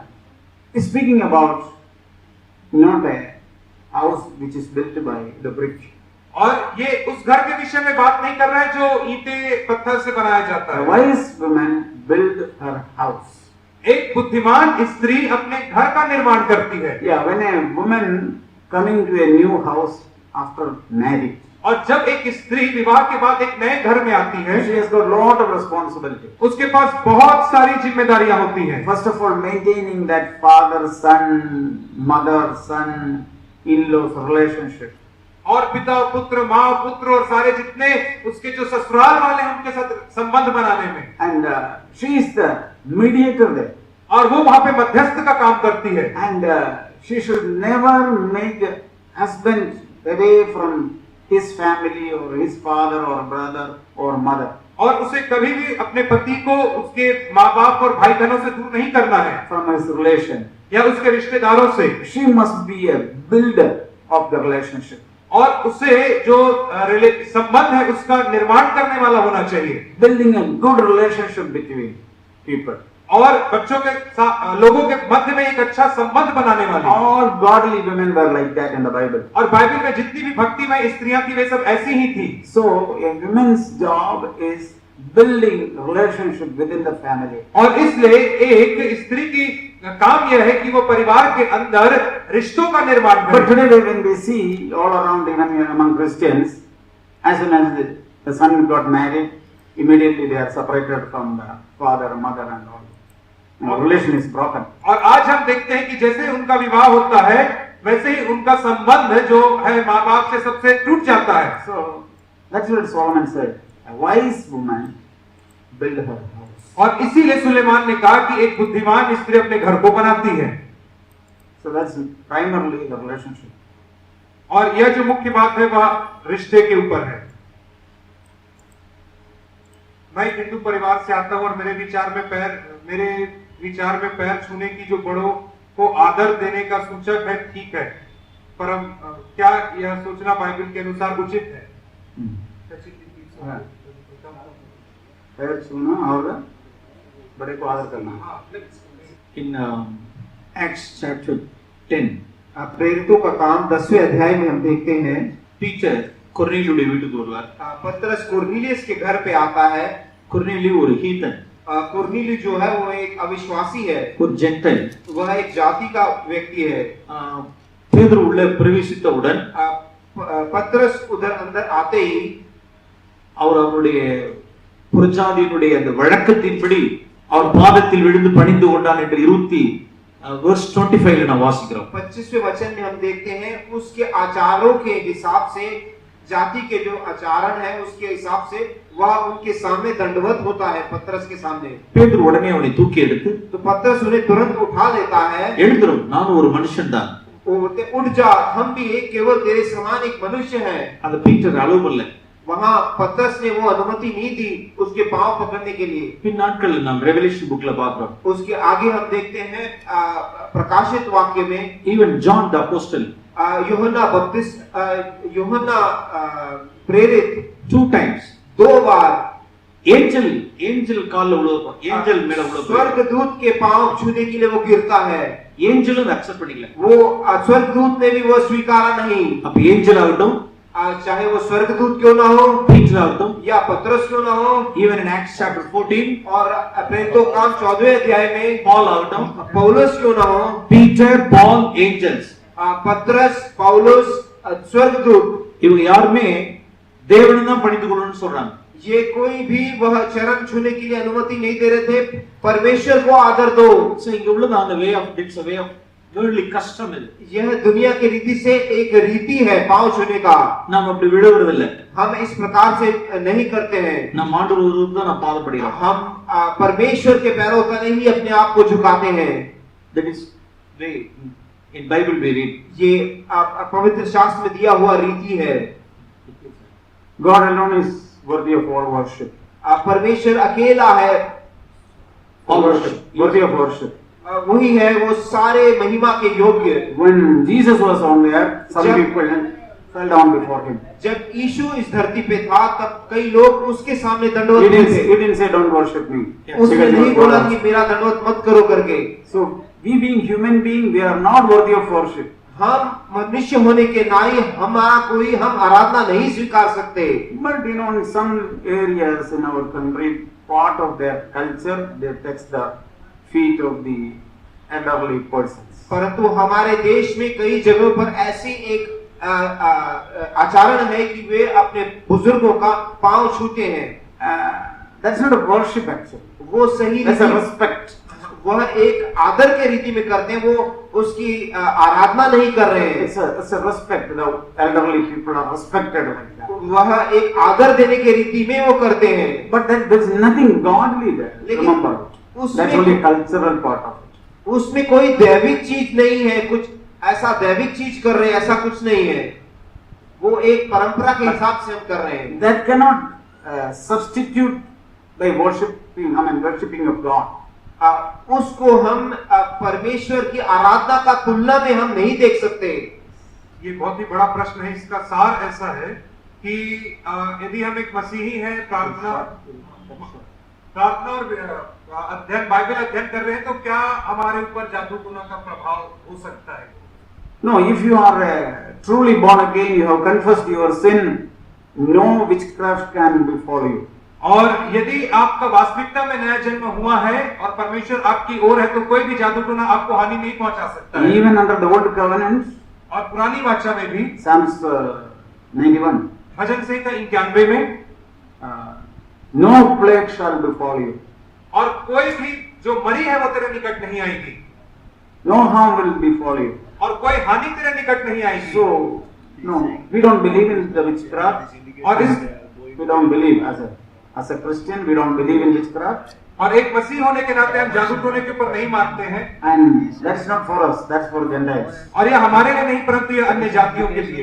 Why another church can't be worshipped in the same place with the same people? And do we need to leave our church and joining a different church is the only option? Oh. क्यों एक और कलीसिया, क्या हम अपने लोगों के साथ आराधना नहीं कर सकते, और क्या उन्हें छोड़ करके दूसरों के साथ संगति करने एकमात्र विकल्प है? See, yesterday we have heard why another church is. और कल हमने सुना कि क्यों एक और कलीसिया की आवश्यकता होती है। Yeah, we cannot worship God truly in Babylon. और हम सच्चाई के साथ परमेश्वर की आराधना बाबिलोन में नहीं कर सकते See, हैं। Pharaoh also said to the children of Israel and Moses, "You stay here and worship your God." और जो फिरौन था उसने इस्राएल की संतानों से और मूसा से कहा कि तुम यही मिस्र में रहकर के अपने And परमेश्वर की Babylon Aradhana also will say like that. और बाबिलोन भी वैसा ही कहेगा। Okay, you stay here and worship God, no problem. तुम यहीं पे रहो, इसी जगह में रहो और यहीं पे परमेश्वर की आराधना But करो। one is the word of God. लेकिन परमेश्वर का वचन क्या कहता है? Come out, my people. मेरे लोग उनमें से बाहर निकलो, Come out of Babylon, Babylon में से बाहर निकलो, so that इसलिए you may not partake in her plague. ताकि तुम उसके मरी में, उसकी बीमारी के हिस्सा ना बनो। Who do we need to obey? हमें किसका आदर करना है? Babylon's order or Egypt order, our mind order, what do we need to order? हमें Obey. किसकी आज्ञा का पालन करना है? बेबीलोन की आज्ञा, मिस्र की आज्ञा, हमारे मन की आज्ञा, किसकी आज्ञा? Or our logic? क्या या हमारे लॉजिक को मानना है? No, we obey the word of God. नहीं, परंतु हमें परमेश्वर के वचन को मानना है। If the Lord says to you, come out of Babylon, you come out. That's it. और यदि You obey the word परमेश्वर of God. आपसे कहता है कि बाबिलोन से निकल आओ, तो आप निकल आओ। All nominal Christians are Babylonian churches. और जितने भी नामधारी मसीही लोग हैं, वे सब के सब बाबुल की कलीसिया और उसके हिस्से हैं। And Babylon will have a great judgment. और बाबिलोन का बहुत ही भयानक न्याय होने वाला है। Read in the book of Revelation, you will understand that. और प्रकाशित वाक्य की पुस्तक में आप इसे पढ़ें तो आपको पता चलेगा। It's very difficult to identify. और ये बहुत ही मुश्किल है इसे पहचानना। Because why? Babylon has the same Bible. क्योंकि बाबिलोन के पास यही बाइबल है Babylon have the same preachers. और बाबिलोन के पास भी यही प्रचारक है, But inwardly something different. परंतु अंदर अंदर कुछ कुछ बातें भिन्न हैं। The way they interpret the Bible is different. और That's जिस it. रीति से वे बाइबल की व्याख्या करते हैं, उसका अनुवाद करते हैं, वो टोटली भिन्न है। All the word they take it for their own benefit. और वे सारे वचन को बाइबल में से निकालते हैं अपने लाभ के लिए। So that's Babylon. यही तो बाबिलोन है। Never be joined with और Babylon. अब कभी भी बाबिलोन का हिस्सा ना बने। That's the command of the Lord. और यह परमेश्वर की आज्ञा है। One more thing. मैं एक चीज जोड़ना चाहता हूँ। ஒரு ட்ரூ சர்வெண்ட் ஆஃப் காட் எப்படி ஐடென்டிஃபை பண்ணலாம்? एक सच्चा सेवक, परमेश्वर के सेवक को कैसे हम समझ सकते हैं या पहचान सकते हैं? ட்ரூ சர்வெண்ட் ஆஃப் காட் एक सच्चा परमेश्वर का सेवक அல்லது his ministry या उसकी सेवकाई அல்லது ட்ரூ சர்ச், या एक सच्चा कलीसिया। there is simple two tests. एक बहुत साधारण से दो टेस्ट हैं। and the servant of God वह सेवक जो है, மணிக்கு பின்னாலேயோ वह पैसे के पीछे honor of men அதுக்கு பின்னாலோ या मनुष्य के गण के पीछे அவர் ஃபாலோ பண்றாரு वह அப்படின்னா पीछे चल रहा है तो finish with it. वो खत्म कर दीजिए। தேவன் ஒருபோதும் அந்த மனுஷனை சப்போர்ட் பண்ண மாட்டார். प्रभु कभी भी ऐसे व्यक्ति को सपोर्ट नहीं करेगा, उसका साथ नहीं देगा। அந்த மினிஸ்ட்ரியை சப்போர்ட் பண்ண மாட்டார். वह सेवकाई को वह सपोर्ट नहीं करेगा, அந்த சர்ச்சை சப்போர்ட் பண்ண மாட்டார். वह कलीसिया को सपोर्ट नहीं करेगा। very simple two tests. ये दो चीजें, money, पैसा honor of men. और मनुष्य का गण, if that servant is again is running after these two things, अगर वह दास इन दोनों चीजों के पीछे भाग रहा है it's a failure. तो वह एक नाश का कारण है। God won't back up or support. प्रभु उसका सपोर्ट या पीछे उनको सहायता नहीं करेगा। That is Babylon. वह बाबिलोन है। It's very important to understand what is Babylon. और इस बात को समझना बहुत ही महत्वपूर्ण है कि बाबिलोन क्या है। Babylon is a false spirituality. Babylon जो है वह एक झूठी आत्मिकता है, A false Christianity. एक झूठी मसीहियत है। Under the old covenant, we read about a country Babylon. और पुराने नियम में हम एक बाबिलोन देश के विषय में पढ़ते थे, But that's a picture. परंतु वह केवल आज एक चित्र है। But today, Babylon is a false Christianity. लेकिन आज जो बाबिलोन है वह एक झूठी मसीहियत को बतलाता है। When the Lord is speaking to his children in the book of Revelation chapter 18, और जब प्रकाशित वाक्य 18 अध्याय में परमेश्वर अपनी संतानों से बातचीत कर रहा है, and this is a voice from heaven, और not from anybody. और यह जो आवाज है वह स्वर्ग से आ रही है, किसी मनुष्य की ओर से नहीं आ I रही है। heard another voice from heaven saying, और मैंने स्वर्ग से एक और आवाज को आते हुए सुना, come out of her, my people, so that you will not participate in her sins and receive of her plagues. हे मेरे लोगों, उसमें से निकल आओ कि तुम उसके पापों में भागी न हो और उसकी विपत्तियों में से कोई तुम पर आना पड़े। Her sins have piled up as high as heaven. और उसके पापों का ढेर स्वर्ग तक पहुंच गया है। Means the wickedness and the falsehood of the false Christians have rised up before God. उसका अर्थ यह है कि झूठे मसीहत का और झूठे मसीही लोगों का जो झूठ है वह स्वर्ग तक उसकी ऊंचाई पहुंच गई है। So God is going to judge that. और परमेश्वर उनका न्याय करने वाला है। So that's the reason God is saying in these last days, come out of her. और इसीलिए परमेश्वर इन अंतिम दिनों में कह रहा है कि तुम बाबिलोन में से निकलो, Otherwise you will also partake in that. नहीं तो तुम भी उसके साथ नाश हो जाओगे। That's Babylon today. और आज यही तो बाबिलोन है। Babylon has the same Bible. Babylon के पास भी यही बाइबल है। Babylon has the same pattern. Babylon के पास भी वही रीति विधि है, वही तरीका है। Everything is copy.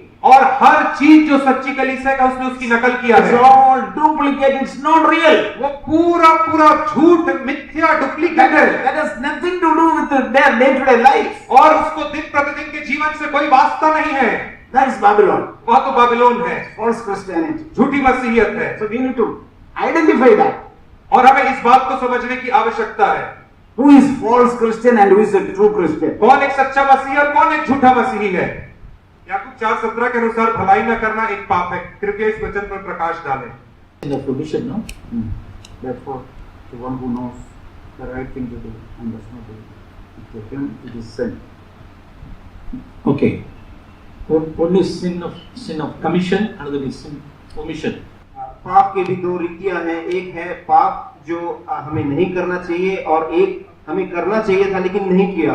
There are many things நம்மளுடைய லைஃப்ல हमारे जीवन में ऐसे कई चीजें हैं। நாம் நன்மை செய்ய அறிந்தவர்களா இருந்தும் हम अच्छाई करना जान के भी அதை செய்யாமல் போனால் अगर हमने वह नहीं किया அது பாவமா இருக்கும்। तो वह पाप होगा। जजमेंट डेல न्याय के दिन में मैथ्यू 25 ல मत्ती 25वें अध्याय में जीसस ஒரு செட் ஆஃப் பீப்பிள் காண்பிக்கிறார்। यीशु एक प्रकार के कुछ लोगों को दिखाता है। and the sheep and goats அப்படின்னு சொல்லிட்டு பிரிக்கிறார்। वहां लिखा है गाय और गोट और शीप, भेड़ और बकरियां। இடது பக்கத்தில் உள்ளவர்களை பார்த்து அவர் சபிக்கிறார்। वहां एक साइड के देख के वो शापित करता है। அவர் என்ன சொல்வார் என்றால் वहां क्या बोल रहा है? डे ऑफ जजमेंटல न्याय के दिन में நீ செய்யல செய்யல செய்யல செய்யல செய்யலன்னு சொல்லுவார்। तूने यह नहीं किया, ये नहीं किया, ये नहीं किया, ये नहीं किया। என்னை விசாரிக்க வரல, तू मुझे ढूंढ के नहीं आया, எனக்கு நீ தண்ணி கொடுக்கல, तूने मुझे पानी नहीं दिया, எனக்கு இந்த காரியத்தை செய்யல, यह कार्य मुझे नहीं किया। இவர்களெல்லாம் நன்மை செய்ய அறிந்திருந்தவர்கள் தான்। ये सभी लोग अच्छाई करना जानते थे, ஆனால் செய்ய தவறினவர்கள்। परंतु वह करने में वो रह गए। அப்பொழுதுதான் அவர்களுக்கு ஆச்சரியமா இருக்காது। तभी उनको बड़ा आश्चर्य होता, ஆண்டவரே எப்ப உங்களை நான் விசாரிக்க வரல, कब हम आपको पूछने के लिए नहीं आए, எப்ப உங்களுக்கு நான் வஸ்திரம் தரல, कब हमने आपको कपड़ा नहीं दिया, எப்ப உங்களை வந்து வியாதியா இருக்கிறப்ப நான் பார்க்க வரல, कब आप बीमार थे और हम आपके पास नहीं आए। அப்ப கேட்கும் பொழுது ऐसे जब पूछते हैं, இந்த சிறியவர்களாகிய நீங்கள் இவர்களுக்கு எதை செய்யவில்லையோ इनमें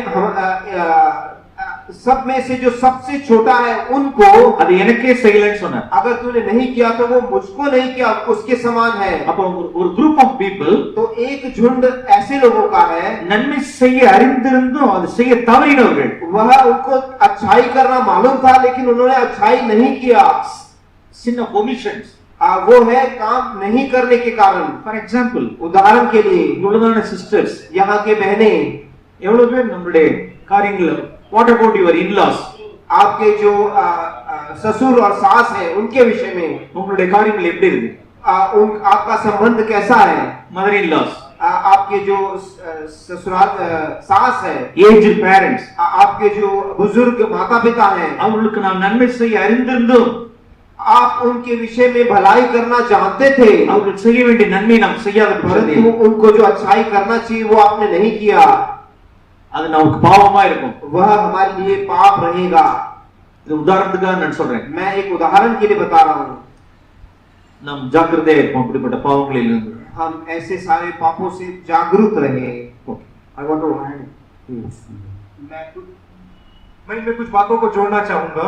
That God has said to us what is good. परमेश्वर ने हमसे कहा है कि भला क्या है, and even then we are not willing to do that. और उसके बावजूद भी हम उसे करने के लिए इच्छुक नहीं है। That is sin. यही पाप है। Okay, example we heard just now और about आपने- Babylon and true Christianity. और अभी आपने उदाहरण में सुना कि बाबिलोन और झूठी मसीहत, सच्ची मसीहत क्या है, And it is very clear to us.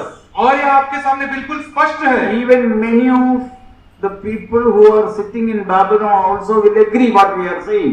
और यहाँ तक कि बहुत सारे लोग जो बाबिलोन में बैठे हैं वे भी इन बातों से सहमत होंगे। Yeah, what you said is true.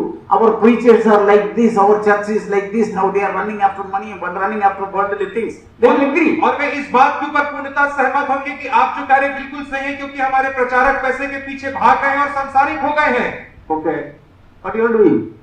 परंतु आप वहां बैठे बैठे क्या कर रहे हो? God said it's a Babylon, परमेश्वर ने कहा कि वो बाबिलोन है, and God said come out of it, और परमेश्वर ने कहा वहां से बाहर निकलो, and you are not willing to come out of it. और आप वहां से बाहर निकलने को तैयार नहीं है। I don't know why you are disobeying God. और तब मुझे यह समझ में नहीं आ रहा कि आप क्यों परमेश्वर की आज्ञा नहीं मान रहे हैं। That is a sin, यह एक पाप है, because we have come to know what is good, क्योंकि हम इस बात को जान गए हैं कि अच्छा क्या है, and even then और we do not obey it. उसके बावजूद भी हम उसका पालन नहीं कर रहे There are many हैं। things we know that is the truth, that is good, और but we do not obey it. बहुत सारी चीजें हम जानते हैं कि क्या सही है, परंतु फिर भी हम नहीं मानते। There's a word in Micah, और मीका में एक वचन पाया जाता chapter है 6 and verse 8. और 6 अध्याय के 8वें वचन में, He has told you, O man, what is good, और उसने उस मनुष्य से कह दिया कि क्या अच्छा है, and what does the Lord require of you? What does the Lord require of you? और परमेश्वर तुझसे क्या चाहता है, But to do justice, to love kindness, और यह and चाहता to walk humbly with your God. और यह चाहता है कि तू न्याय से काम करे, कृपा से प्रीति रखे और अपने परमेश्वर के साथ नम्रता से चले। What is the meaning of humbly walking with God? और परमेश्वर के साथ नम्रता से चलने का क्या अर्थ होता है? Obey what He said, that's all. जो भी उसने कहा है उसकी आज्ञा का पालन करना। That is the meaning of walking humbly with God. और यही तो अर्थ है परमेश्वर के साथ नम्रता से चलने का। Not if you are walking as a poor person, no. और ऐसा नहीं कि आप एक गरीब व्यक्ति बन करके रहे। No. नहीं। Walking with God humbly means obeying what God has said. और परमेश्वर के साथ नम्रता से चलने का अर्थ यह है कि उन बातों का पालन करना जिन्हें परमेश्वर ने आपसे Now you कहा। have come to know what is right, what is good. और अब आप जानते हैं कि क्या सही है और क्या भला है। If you don't do that, और यदि आप उसे नहीं करेंगे, that's a sin. यह एक पाप है। How do we make sure in our hearts that Holy Spirit is still within us when we know that we have committed sin? हम कैसे इस बात को जाने कि पवित्र आत्मा अब भी हमारे पास है जब हमने पाप किया है? See, when we have sinned, और देखें कि जब हम पाप करते हैं, immediately the Holy Spirit will stand against us. तुरंत पवित्र आत्मा हमारे विरोध में खड़े हो जाते हैं He will become an opponent to us. और वह हमारे लिए एक विरोधी बन जाता है। That's why Jesus said like this. और इसीलिए यीशु ने इस रीति से कहा When you are with the opponent on the road, कि जब तू अपने मुद्दई के साथ रास्ते में ही है, reconcile with him. तुरंत वहीं पे झट मेल मिलाप कर Who ले। is the opponent? और तुम्हारा मुद्दई कौन है दोष लगाने वाला? Holy Spirit. पवित्र आत्मा। He convicts you. वो आपको कायल करता है। What do we have to do? हमें क्या करना है? We have to immediately confess about it. तो हमें तुरंत अपने पापों को स्वीकार We करना have to है reconcile with the Holy Spirit. और हमें पवित्र आत्मा के साथ मेल मिलाप करना है। Otherwise, what will happen? नहीं तो क्या होगा? He will throw you into prison, वो आपको बंदीगृह में डाल देगा and the officer will give it to the judge, and judge into the officer, and you will be into the prison. और वह आपको न्याय के हाथ में सौंप देगा और न्याय आपको बंदीगृह में सौंप देगा And you will not come out of it until you pay even the last penny. और तुम तब तक वहां से बाहर नहीं निकल पाओगे जब तक तुम दमड़ी भर नहीं दोगे। That what is the meaning of it? उसका अर्थ क्या है? You have to pay the full price of it, then only you will come out. और आपको उसकी पूरी कीमत चुकानी तभी आप वहां से बाहर आ पाओगे। Holy Spirit comes an opponent, और पवित्र आत्मा आकर के उसे खोलेगा and opposite, opponent. विद्रोही हो उसका विरोध करेगा। He comes as a विरोधी, वो एक विरोधी के तौर पे आएगा and we have to immediately reconcile. और हमें तुरंत मिलाप करना We have है। to confess our sin. हमें पाप को अंगीकार करना है। Okay, how do we know that the Holy Spirit is within us? और हम कैसे जानेंगे कि पवित्र आत्मा हमारे अंदर है? Jesus said, यीशु ने कहा when the Holy Spirit comes upon you, you will receive power. जब पवित्र आत्मा तुम्हारे ऊपर आएगा तब तुम सामर्थ्य पाओगे With the power, we will overcome. और उस सामर्थ्य Our will. के द्वारा हम अपनी इच्छा के ऊपर जयवंत होंगे। This is a sign of being filled with the Holy और Spirit. यही तो पवित्र आत्मा से भरे जाने का चिन्ह है। I have power. मेरे पास सामर्थ्य है। What does the Bible say about unemployment? How to deal with unemployment? Bible doesn't say anything about unemployment and employment act. और बाइबल बेरोजगारी या नौकरी के विषय में कुछ नहीं कहती है। But Jesus said like this. लेकिन यीशु ने इस रीति से कहा, First you have to seek the kingdom of God and His righteousness. सर्वप्रथम आपको परमेश्वर के राज्य और उसके धर्म की खोज करना है। And Matthew 6:33 I think. मत्ती 6:33 में, And all these things shall be added. और यह सारी वस्तुएं तुम्हें मिल जाएंगी। That means all what you need to live on this earth will be added. उसका अर्थ यह है कि वे सारी चीजें जिसकी आपको आवश्यकता है संसार में जीवन यापन करने के लिए वे आपके पास जोड़ दी जाएंगी। Obey that word, God will take care of it. उस वचन का पालन करें, परमेश्वर आपकी सहायता करेंगे।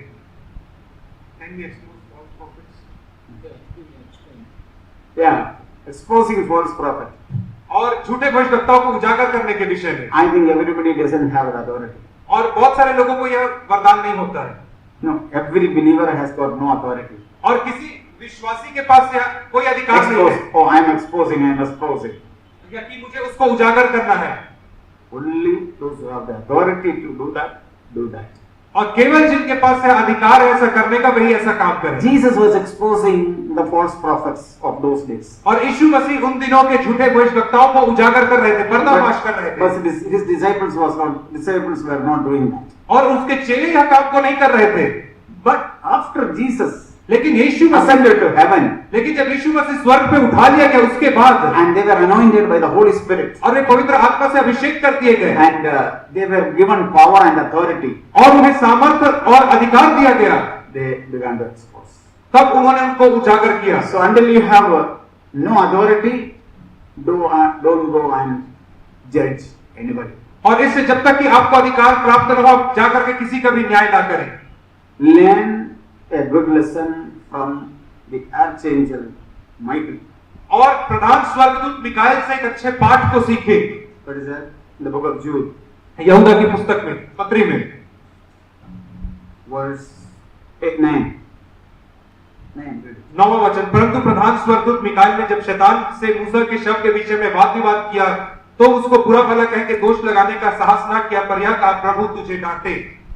See? देखिए, Angel. स्वर्गदूत, Archangel. प्रधान स्वर्गदूत, He did not accuse a word. और उसने एक भी दोष नहीं लगाया। He was arguing about the body of Moses with Satan. और वह मूसा के शव को लेकर के शैतान के साथ वाद विवाद हो रहा था। What did he say? उसने क्या कहा? He did not utter a word. उसने एक शब्द भी ना कहा, How? What did he say? दोष लगाने का साहस ना किया, नहीं किया। और क्या किया? पर यह कहा, प्रभु तुझे डांटे। Yes, the Lord rebuke you. प्रभु तुझे डांटे। Everybody cannot take the word somebody else has spoken. और हर कोई उन वचनों को नहीं ले सकता जिन्हें किसी और ने कहा है। So while exposing, we have to also be careful. ऐसे जब हम किसी को उजागर करते हैं तो हमें बहुत सावधान भी रहना है।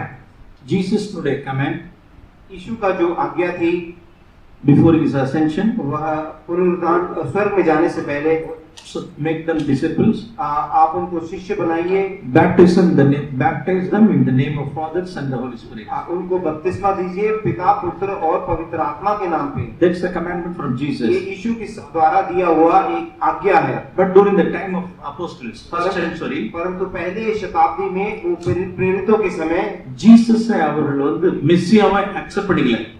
उस समय पर यीशु को मसाया करके वो नहीं मानते थे। அன்னைக்கு இருந்த யூதர்கள் उन दिनों के जो यहूदी थे, அவர்கள் மெஸ்ஸியாவாக இயேசுவை ஏற்றுக்கொள்ளல. उन्होंने यीशु को मसाया करके वो नहीं मानते थे। So Jesus மகிமைப்படுத்தும்படி यीशु को महिमा कर देने के लिए நாசரேத்தூர் இயேசுவே தேவன் அவர் எழுப்பினார் என்று சொல்லி அவர் கிறிஸ்துவாக்குனார் என்று அவர்கள் அதிகமாக வலியுறுத்தி சொல்வார்கள். नासरेत का यीशु ही उनको उद्धार करने वाला है करके उसको जोर देते हुए वो बोलते थे कि यीशु के नाम में बपतिस्मा लो। அவர்கள் இயேசுவின் நாமத்தினாலே ஞானஸ்நானம் கொடுத்தார்கள். उनको यीशु के नाम में बपतिस्मा दिया। இன்றைய காலகட்டத்தில் परंतु आज के दिन அந்த யூதர்கள் ஏற்றுக்கொள்ளாத இருக்கிறது போல நாம் இன்னைக்கு ஏற்றுக்கொள்றது இல்ல. उस समय के यहूदी लोग यीशु को नहीं मानते थे, उस प्रकार का कोई प्रॉब्लम नहीं है। அது யூதர்களுடைய பிரச்சனை. वह यहूदियों का प्रॉब्लम था। அவர்கள் இயேசுவின் நாமத்தினாலே அவர்கள் அற்புதம் செய்தார்கள். वह यीशु के नाम में वह अद्भुत कार्य कर रहे थे। இயேசு நாமத்தினாலே ஞானஸ்தானம் கொடுத்தார்கள் यीशु के नाम में वह बपतिस्मा देते थे யூதர்களுக்காக. यहूदियों के लिए, ஆனால் நமக்கு இன்னைக்கு இருக்கிறது, परंतु आज हमारे लिए நமக்கு அந்த ப்ராப்ளம் நமக்கு கிடையாது. हमको ऐसा कोई प्रॉब्लम नहीं है। நாம் இயேசு சொன்னது போல பிதா குமாரன் பரிசுத்த ஆவியினால் நான் ஞானஸ்தானம் கொடுக்கிறேன். हमें यीशु ने जैसे बोला है पिता पुत्र और पवित्र आत्मा के नाम में ही हमें बपतिस्मा देना है। Okay, there is a last question here. और ये अंतिम प्रश्न है यहाँ पर, Coming from a non-Christian background, should we pray for our loved ones who have departed और or मैं- passed away? और मैं एक गैर मसीही पृष्ठभूमि से आता हूँ, और क्या हमें अपने उन प्रियजनों के लिए प्रार्थना करनी चाहिए जिनका देहांत हो चुका है? Either you have come from non-Christian or Christian background, doesn't matter. और इससे कोई फर्क नहीं पड़ता कि चाहे आप एक गैर मसीही पृष्ठभूमि से आते हैं या एक मसीही पृष्ठभूमि से आते हैं। Whatever a man does while he is in the body, और he जो will be judged. He will appear before judgment seat of Jesus Christ. और Give मनुष्य an answer. मनुष्य जो भी कार्य अपने देह में रहते हुए अपने पृथ्वी के दिनों पर करता है, उन्हीं चीजों का वह न्याय आसन के सामने उन्हीं चीजों में दोषी ठहराया जाएगा और उन्हीं चीजों के विषय में उससे जवाब मांगा जाएगा। Any amount of prayer will not help that person. और आप कितना भी प्रार्थना क्यों ना करें, उस व्यक्ति को सहायता नहीं मिलेगी। After man is departed from the body, we can do nothing for him. और एक बार जब मनुष्य की मृत्यु हो गई तो हम उसके लिए कुछ भी नहीं कर सकते हैं। So, even if you pray for that person, he will not be elevated to heaven. और यद्यपि आप उस मनुष्य के लिए प्रार्थना क्यों ना करें, वह स्वर्ग में नहीं उठाया जाएगा। As long as a man lives, जब he तक must learn to do good. और जब तक एक मनुष्य जीवित है या जिंदा है तो उसे भला करना सीखना है।